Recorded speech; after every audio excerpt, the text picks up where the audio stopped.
Hi friends, Uma விருந்தங்கம் சேனலுக்கு welcome பண்ணுறேங்க. இன்றைக்கி வந்து நம்ம என்ன ரெசிபி பார்க்க போகிறோம்னு பார்த்தீங்கன்னா, வாழைப்பூவில் வந்து ஒரு சைவ மீன் குழம்பு வந்து நம்ம பார்க்க போகிறோம்.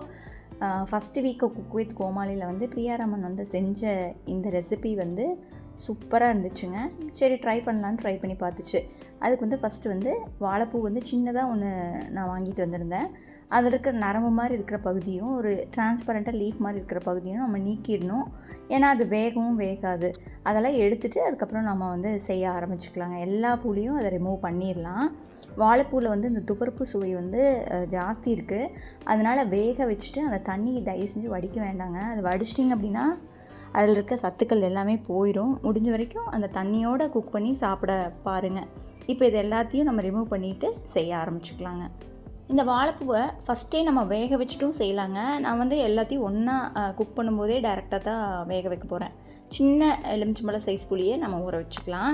ஃபஸ்ட்டு கடாயில் வந்து 2 ஸ்பூன் வந்து நல்லெண்ணெய் சேர்த்துறேங்க. எண்ணெய் காஞ்சோன்னே வெந்தயம், கடுகு இதெல்லாம் போட்டு பொரிஞ்சோன்னே நல்லா ஒரு கை நிறக்க சின்ன வெங்காயம், கூடவே வந்து ஒரு 10 பல் பூண்டு, 2 வரமிளகா, கருவேப்பிலை போட்டுட்டு வெங்காயத்தை வந்து நல்லா வதக்கி விட்டுருங்க.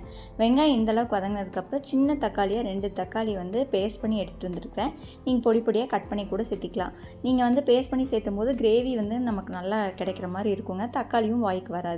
இப்போ தக்காளி சேர்த்துனதுக்கப்புறமா கூடவே மஞ்சத்தூள் கொஞ்சம், குழம்புக்கு போடுற மிளகாய்த்தூள் வந்து நல்லா 2 ஸ்பூன் போட்டுக்குங்க. புளிக்குழம்புக்கெலாம் காரம், புளிப்பு, உப்புலாம் உரப்பாக இருந்தால் தான் டேஸ்ட் வந்து நல்லாயிருக்குங்க. உப்பு பார்த்திங்கன்னா 1 டீஸ்பூன் அதையும் போட்டுட்டு கூடவே பெருங்காயத்தூள் ஒரு 1/4 ஸ்பூன் நல்லா கலந்து விட்டுருங்க.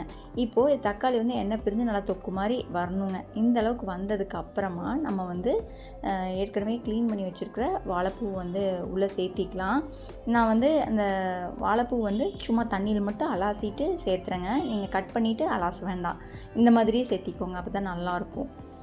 இப்போ இதை நல்லா கலந்து விட்டுருங்க. கலந்து விட்டுட்டு கொஞ்சம் நேரத்துக்கு இது வந்து அப்படியே வேகட்டும். இது வந்து அந்த கடைசியாக இருக்கும் இல்லைங்களா பொடி பொடியாக, அந்த வாழைப்பூவையும் கூட வந்து சேர்த்திக்கலாம். கொஞ்சம் நேரம் வதங்கட்டுங்க, மூடி வச்சுருங்க. தேங்காய் பேஸ்ட் ரெடி பண்ணிக்கலாங்க. 1/4 மூடி தேங்காயில் 2 பச்சை வெங்காயம் போட்டு நல்லா ஃபைனாக அரைச்சி எடுத்துகிட்டு வந்துடுங்க. வாழைப்பூ வந்து இப்போ நமக்கு பாதி வந்து வெந்துடுச்சுங்க. இந்த ஸ்டேஜில் ஊற வச்சுருக்கிற புளியை வந்து நல்லா கரைச்சி விட்டுக்கலாம். புளியில் வேகும்போது நமக்கு அந்த வாழைப்பூவில் இருக்க சத்தும் நமக்கு வீணாகாது, உடம்புக்கு ரொம்ப ரொம்ப நல்லதுங்க. நல்லா கலந்து விட்டுட்டு ஃப்ளேமை குறைச்சிட்டு மூடி வச்சுருங்க. லோ ஃப்ளேம்லேயே அது குக் ஆகும்போது நல்லா சாஃப்டாக வெந்து வந்துடும். இப்போ ஒரு 5 நிமிஷத்தில் பார்த்திங்கன்னா வாழைப்பூ வந்து சூப்பராக வெந்து வந்துருச்சு. இதோடையும் நம்ம ஸ்விட்ச் ஆஃப் பண்ணிவிட்டு நம்ம சர்வ் பண்ணலாம். அப்படி இல்லைனா அந்த தேங்காய் பேஸ்ட்டை சேர்த்திட்டும் நம்ம வந்து குக் பண்ணிவிட்டும் சர்வ் பண்ணலாம். ரெண்டுமே நல்லாயிருக்கும். கொஞ்சமாக மட்டும் தேங்காய் சேர்த்துங்க. தேங்காய் ஜாஸ்தி சேர்த்துனிங்கன்னா அப்புறம் அந்த டேஸ்ட் வந்து நல்லா இருக்காது. 1/4 மூடி தேங்காய் கரெக்டாக இருக்கும். தேங்காய் ஊற்றிட்டு ஒரே கொதிங்க, நமக்கு வந்து குழம்பு வந்து ரெடி ஆயிடும். ரொம்ப நேரம் போட்டு கொதிக்க வைக்க வேண்டியதில்லை. நல்லா கலந்து வச்சுட்டுங்க, கொதி வரட்டும். இந்த குழம்பு தாராளமாக 5 பேர் வந்து சாப்பிட்ற அளவுக்கு இருக்குங்க. அவ்வளோதாங்க. இப்போ நல்லா கொதிச்சு வந்துருச்சு. ஃபைனலாக ஒரு 1/2 டீஸ்பூன் வந்து நாட்டு சர்க்கரை சேர்த்திட்டு ஸ்விட்ச் ஆஃப் பண்ணிங்கன்னா சைவ மீன் குழம்பு வந்து வாழைப்பூ வச்சு நமக்கு ரெடி ஆயிரும். சத்தான ரெசிபி, கண்டிப்பாக ட்ரை பண்ணி பாருங்கள். இந்த வீடியோ உங்களுக்கு உபயோகமாக இருந்திருக்கும் நம்புறேங்க. பிடிச்சிருந்தா வீடியோக்கு ஒரு லைக் கொடுங்க. ஃப்ரெண்ட்ஸ் அண்ட் ஃபேமிலி கூட ஷேர் பண்ணுங்கள். நீங்கள் இது வரைக்கும் உமா விருந்தகம் சேனல் சப்ஸ்கிரைப் பண்ணாமல் இருந்தீங்கன்னா சப்ஸ்கிரைப் பண்ணிக்கோங்க. தேங்க்யூ.